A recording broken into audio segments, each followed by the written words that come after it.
Rajasthan fourth grade भर्ती 2025। आप सभी के लगातार कमेंट कॉल मैसेज आ रहे हैं कि सर रिजल्ट कब तक आएगा, इसके अलावा आंसर की कब तक जारी होगी। तो रिजल्ट को लेकर एक अपडेट सामने आई है, रिजल्ट की प्रक्रिया आपकी शुरू हो चुकी है। आलोक राज्य का एक ट्वीट सामने आया है, मैं आपको बताने वाला हूं। तो तय समय पर ही आपका रिजल्ट आने वाला है, यह भी मैं आपको बता देता हूं।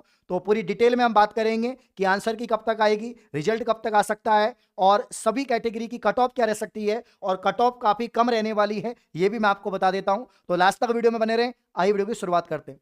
तो यहां पर सबसे पहले जो ट्वीट आया है दोस्तों आलोक राज्य का, और इन्होंने कहा है कि फोर्थ क्लास भर्ती जो है, यानी जो आपके फोर्थ ग्रेड वाली जो भर्ती है, जो राजस्थान की सबसे बड़ी भर्ती थी, जिसमें 53,749 पद, जिनमें बहुत सारे साथियों ने एग्जाम दिया है दोस्तों। यहां पर 25 लाख फॉर्म थे और 25 लाख में से 85% कैंडिडेट ने यहां पर एग्जाम दिया। तकरीबन 21 लाख स्टूडेंट्स ने एग्जाम दिया, जिनको रिजल्ट का इंतजार है। तो यहां पर पीएच कैंडिडेट्स को यूडीआईडी कार्ड बनाना आवश्यक होगा, ताकि उनको डीवी में दिक्कत नहीं आए और रिजल्ट टाइम से निकल पाए। इसके संबंध में हमारा नोटिस पढ़ लें। यानी रिजल्ट जो बनाने की प्रक्रिया है शुरू हो चुकी है, और इसके संदर्भ में ही दोस्तों यहां पर ये नोटिस जारी हुआ है।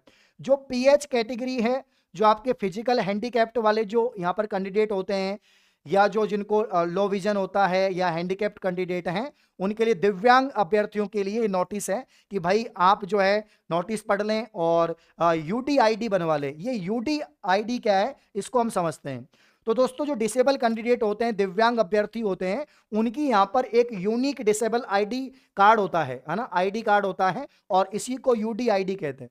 तो जितने भी यहां पर जेन्युइन क्लासेस के साथी, जो दिव्यांग साथी हैं, जो हमारे चैनल से भी काफी सारे जुड़े हुए हैं, एप्लीकेशन से जुड़े हुए हैं, जिन्होंने काफी मेहनत की है और काफी अच्छे उनके नंबर भी आ रहे हैं, मुझे तो कॉल मैसेज आता रहता है, सर मेरे 70 सवाल सही हैं, 75 सवाल सही हैं। तो आप अपना ये यूनिक आईडी कार्ड जरूर बनवा ले, जिनका नहीं बना हुआ है आगे जाके दिक्कत आएगी, इसलिए मैं इन्फॉर्मेशन दे रहा हूं। ऐसे कैंडिडेट हैं जो नॉर्मल कैंडिडेट हैं आपके, चाहे वो टीएसपी एरिया के हो, नॉन टीएसपी एरिया के हो, आप लोग भी अपने सर्टिफिकेट बनवा लो अगर आपके अच्छे नंबर आ रखे हैं। क्योंकि इस भर्ती के अंदर दोस्तों और कुछ नहीं है भाई, इस भर्ती के अंदर कुछ नहीं है।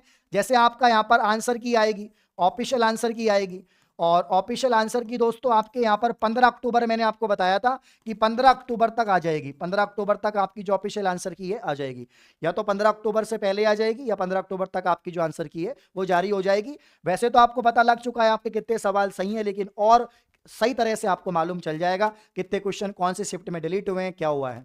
ठीक है, तो 15 अक्टूबर को आपका यहां पर जो है क्या आ जाएगा, आंसर की, जिस हिसाब से प्रक्रिया जल्दी शुरू हो गई है।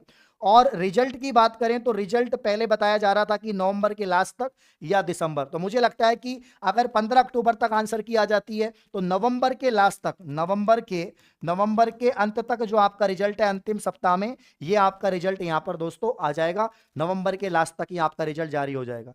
यानी दिवाली बाद अगले महीने, मतलब इस महीने में दिवाली है, अगले महीने नवंबर के एंड तक आपका रिजल्ट आने की पूरी संभावना है। तो आलोक राज्य बिल्कुल एक्टिव है और प्रक्रिया शुरू हो चुकी है। ठीक है ना, ये यूडीआईडी कार्ड आप लोग बनवा लो और रिजल्ट आपका तय समय पर आ जाएगा। अब मैं बात कर रहा हूं कि जो नॉर्मल कैंडिडेट भी हैं, तो उनको भी सर्टिफिकेट बनवा लेने चाहिए। आपके कास्ट सर्टिफिकेट, मूल निवास, जो डिजिटल सर्टिफिकेट्स हैं वो आपको बनवा लेने चाहिए, और ये जब डॉक्यूमेंट वेरिफिकेशन होगा तो काम आएगा। और इसमें कुछ भी नहीं है, रिजल्ट आने के बाद आपका डीवी और कुछ नहीं है, कोई इंटरव्यू वगैरह नहीं है, कोई कुछ भी नहीं है, टाइपिंग वाइपिंग, सीधा आपका ज्वाइनिंग होगा डीवी के बाद में। इसलिए डीवी में कोई गलती नहीं करना, क्योंकि यार आपने इतनी मेहनत करी है, डॉक्यूमेंट्स में कोई गड़बड़ हो गया या आपके डॉक्यूमेंट्स नहीं है तो आपकी पूरी साल खराब हो जाएगी। साल क्या मतलब, पूरी आपकी मेहनत खराब चल जाएगी। ठीक है ना, तो यहां पर ये ध्यान रखें, डॉक्यूमेंट्स तैयार करवा लें, जो भी डॉक्यूमेंट्स आपके डीवी के लिए डॉक्यूमेंट वेरिफिकेशन के लगते हैं वो आप लोग तैयार करवा लें। इनका कहना है कि हम 1.5 गुना पास करेंगे तो 80,000 के आसपास कैंडिडेट ये पास करेंगे, और वो 80,000 कैंडिडेट का ये क्या करवाएंगे, डीवी करवाएंगे। तो बहुत ज्यादा संख्या में कैंडिडेट है जिनका डॉक्यूमेंट वेरिफिकेशन होगा, और इसीलिए गड़बड़ी ज्यादा होगी। तो आप पहले ही अपने डॉक्यूमेंट्स को सही तरीके से बनवा लें। ठीक है ना, अब यहां पर साथियों अगर हम कट ऑफ की बात करें, जो आपके, अब जब पीएच कैटेगरी की बात हो रही है, फिजिकल हैंडीकैप्ट की बात हो रही है, तो पीएच कैटेगरी या पीडब्ल्यूडी कैटेगरी की अगर हम बात करें साथियों, तो आपकी जो कट ऑफ है वो ज्यादा नहीं जाएगी भैया ना। अगर आपके यहां पर 65 सवाल या 60 सवाल है ना, 60 से 65 सवाल अगर आपके सही हैं, काट पीट के साथियों आप पीडब्ल्यू कैटेगरी से आते हैं, आप दिव्यांग कैटेगरी से आते हैं, आप पीएच कैटेगरी से आते हैं, तो 60-65 सवाल अगर आपके सही हैं साथियों, तो यहां पर क्या होगा, यहां पर आपकी जो कट ऑफ है इतनी रहने वाली है, बिल्कुल आपका नंबर आ जाएगा, डीवी के लिए आप तैयार हो जाओ। 60-65 सवाल आपके सही होने चाहिए। ये मैं पीएच, हैंडीकैप्ड और आपके दोस्तों यहां पर जो लो विजन